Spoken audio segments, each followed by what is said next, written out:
Hi, my name is Stella, and today I will be interviewing my aunt and the Executive Director of Nebraska Wildlife Rehabilitation, Laura Stastny.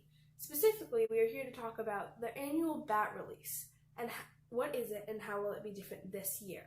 So, let's get started. First off, hi Stella and hi everybody at Puddletown. I'm super excited to talk to you guys about what we do and about bat release, and I'm really grateful that you were interested in hearing about it. At Nebraska Wildlife Rehab, my job is executive director. And so there's lots of boring stuff that doesn't have to do with animals, that is paperwork and staffing and coordinating volunteers and raising funds. But the more exciting part of my job is that we rescue, rehabilitate, and return to the wild native Nebraska wildlife. And a lot of that is the same kind of wildlife that you guys have in the Portland area, but some of it is different. And each year we care for about 7,000 different wild animals. And that ranges from big things like bobcats and coyotes to really, really tiny things. Like right now we have a flying squirrel and baby bunnies and sometimes different types of small rodents. So it's a pretty diverse job and a pretty fun one too. My second question is, what is the bat release? What has it been for the past years?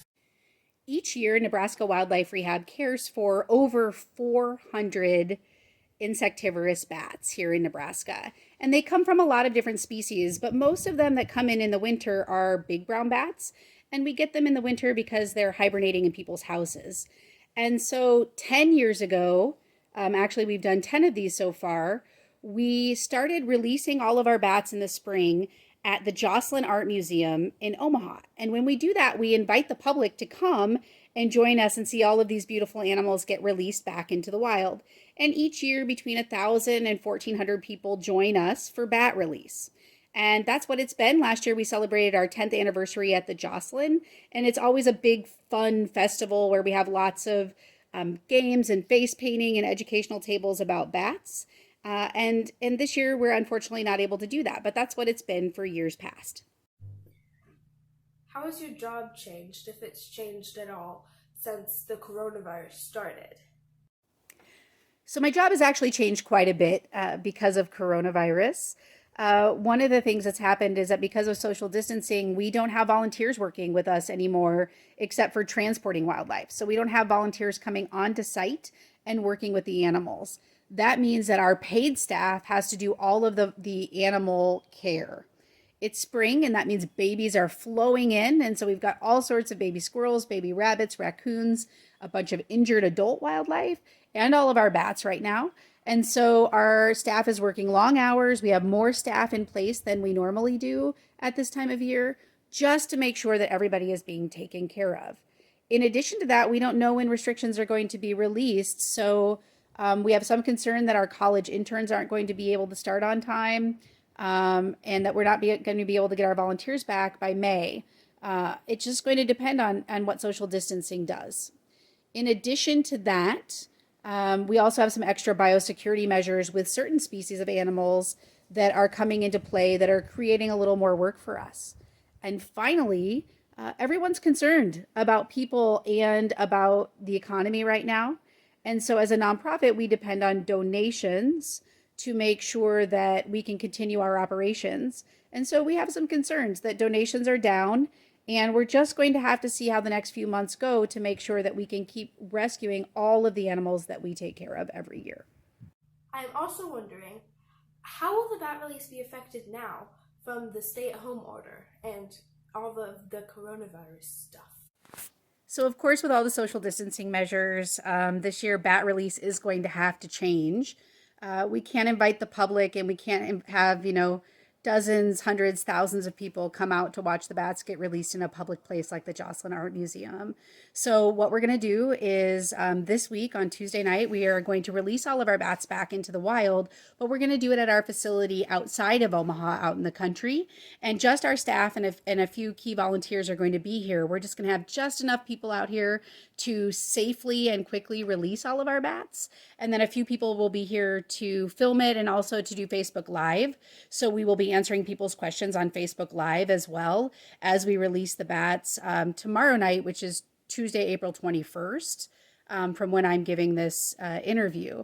So it's going to be a small affair, and it's still going to be great. The best day of our lives as wildlife rehabilitators is to put wild animals back out in the wild where they belong.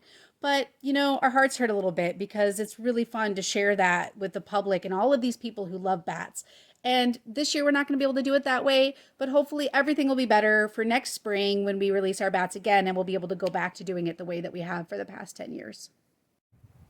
A note on biosecurity measures for wildlife in the COVID-19 crisis is that we have some concerns. We don't know yet because COVID-19 is a new virus and we're still doing studies on animals. But there are some concerns in the biological and veterinary fields that certain North American wildlife might be able to contract COVID-19 from people and get sick and die from it. And we certainly don't want to do anything that would kill our native wildlife. And so there are certain species that are of most concern. That includes felids. So in North America, that would be bobcats, mountain lions, and lynx. Also mustelids, which are the weasels. So you think about different weasel species, mink, otter, also skunks and American badgers. And then also, of course, our North American bats. So because we're concerned that potentially a human being who has no symptoms could transmit COVID-19 to those animals, we are using extra biosecurity measures for those animals. So we're putting on masks and gloves and gowns and hats to take care of those animals. And right now we have a lot of bats and we do have a bobcat in care. So we have to make sure that we're following those biosecurity measures to make sure that our animals are safe. And we'll continue those biosecurity measures until all of the research that's being done this year either proves to us that those animals can't get COVID-19, because we really don't know right now, or proves to us that they can, and that we need to make sure that those measures continue. So it's just another thing that we're dealing with on the wildlife rehab side as we all work together to get through what's happening with coronavirus in the United States right now. Thanks again for letting me interview you. I really appreciate the work that you do. Bye, everybody. Stay safe.